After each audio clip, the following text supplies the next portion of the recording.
So വീണ്ടും ഒരിക്കൽ കൂടി ലോകമെമ്പാടുമുള്ള കൈരളി ന്യൂസിന്റെ മലയാളി വള്ളംകളി പ്രേമികളെ പുന്നമടയിലേക്ക് സ്വാഗതം ചെയ്യുകയാണ്. അപ്പോൾ ഒന്നാം ഹീറ്റ്സ് അവസാനിച്ചു കഴിഞ്ഞു. ഒന്നാം ഹീറ്റ്സ് ആവേശകരമായി നമ്മൾ നേരത്തെ പറഞ്ഞ പോലെ കാരിച്ചാൽ വള്ളം തുഴഞ്ഞ കാരിച്ചാൽ KCBCയുടെ അവരുടെ കാരിച്ചാൽ ചുണ്ടൻ ബോട്ട് ക്ലബ്ബ് തുഴഞ്ഞ കാരിച്ചാൽ വള്ളം തന്നെ നമ്മൾ പ്രതീക്ഷ അതിൽ വലിയൊരു അപ്രതീക്ഷിതമായൊരു സംഗതിയേ ഇല്ല. കാരണം അങ്ങനെയുള്ള ബിൽഡപ്പാണല്ലോ. കാരണം കാരിച്ചാലാണേൽ 4 ആണെങ്കിലും 3 ആണെങ്കിലും 2 ആണെങ്കിലും 1 ആണെങ്കിലും 1 അത് പ്രതീക്ഷിച്ചതുപോലെ തന്നെ കാരിച്ചാൽ വള്ളം തന്നെയാണ് ഒന്നാം ഹീറ്റ്സിൽ ഒന്നാമതായി ഫിനിഷ് ചെയ്തത്.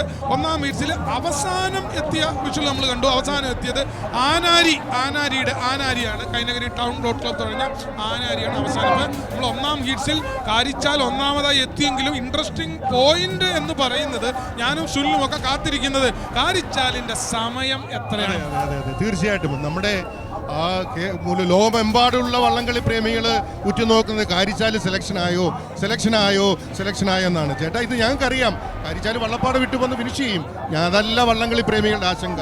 ഞങ്ങൾ സെലക്ഷനായോ, 4ലേക്ക് എത്തിയോ, ഫൈനൽ മത്സരത്തിലേക്ക് ഞങ്ങൾ ക്വാളിഫൈ ചെയ്യാമെന്നാണ് ഞങ്ങളുടെ ശങ്ക. തീർച്ചയായിട്ടും ഇത് ഈ ആദ്യ ഹീറ്റ്സിന്റെ ലൈനപ്പ് കണ്ടപ്പോൾ തന്നെ സുനിലെ നമ്മൾ പറഞ്ഞിരുന്നു കാരിച്ചാൽ വള്ളത്തിന്റെ പെർഫോമൻസിനെയും അവരുടെ എഫർട്ടും അവരുടെ ട്രാക്ക് എൻട്രി ഒക്കെ ഭീകര ട്രാക്ക് എൻട്രി ആയിരുന്നു എന്നാണ് കേട്ടത്.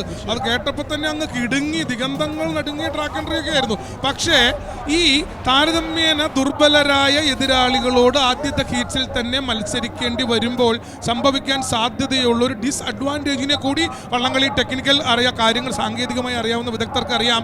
അങ്ങനെയാണ് നമ്മളൊപ്പം, അതായത് ഉസൈൻ ബോൾട്ട് നമ്മുടെ കൂടെ ഓടുമ്പോൾ നമ്മളും അറിയാതെ 9.65 100 മീറ്റർ ഓടും. കാരണം പുള്ളിയെ പിടിക്കണ്ടേ നമുക്ക്. അപ്പോൾ എന്ന് പറഞ്ഞതുപോലെ നമ്മുടെ കൂടെ മത്സരിക്കുന്ന ആളുടെ പെർഫോമൻസ് അത്ര കണ്ട് വന്നിട്ടില്ലെങ്കിൽ അത് നമ്മുടെ പെർഫോമൻസിനെയും കൂടെ ബാധിക്കും. അപ്പം അതുകൊണ്ട് സുനിൽ പറഞ്ഞതുപോലെ നമ്മൾ വളരെ പ്രതീക്ഷയോടെ കാത്തിരിക്കുകയാണ്.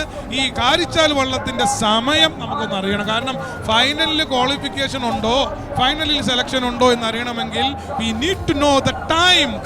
കാരിച്ചാൽ ക്ലോക്ക് ചെയ്ത ടൈം എത്രയാണെന്ന് അറിയാനുള്ള കാത്തിരിപ്പിൽ. തീർച്ചയായിട്ടും ഷൈചേട്ടൻ പറഞ്ഞ പോലെ തന്നെ കൂടെ എതിരാളി ഉണ്ടെങ്കിൽ, എതിരാളിക്കത്തുള്ള പോരാളി ഉണ്ടെങ്കിൽ തീർച്ചയായിട്ടും അതൊരു ഫൈറ്റ് തന്നെയാണ്. പക്ഷേ ഇത് പോസിറ്റീവായിട്ടും വരാം, നെഗറ്റീവായിട്ടും വരാം. നമ്മൾ അതിൻ്റെ വിധി നിർണ്ണയിക്കാൻ നമ്മൾ ആരുമല്ല. പക്ഷേ തീർച്ചയായിട്ടും കൂടെ വള്ളം ഉണ്ടെങ്കിൽ, നമ്മുടെ നാട്ടുകാർ പറയും കൂടെ വള്ളം ഉണ്ടെങ്കിൽ ഓക്കെ, പിടിച്ചു കിടന്നാൽ അവർ ഒന്നിച്ചെത്തും, അതിനകത്ത് സമയം കുറയ്ക്കാൻ പറ്റും എന്നൊക്കെ നമുക്ക് ഒരു വാശിയുണ്ട്. അത് നമുക്കറിയാം. നമുക്ക് കാത്തിരിക്കാം എന്താണ് സംഭവിക്കാൻ പോകുന്നത്, നമുക്കൊന്ന് കാത്തിരിക്കാം.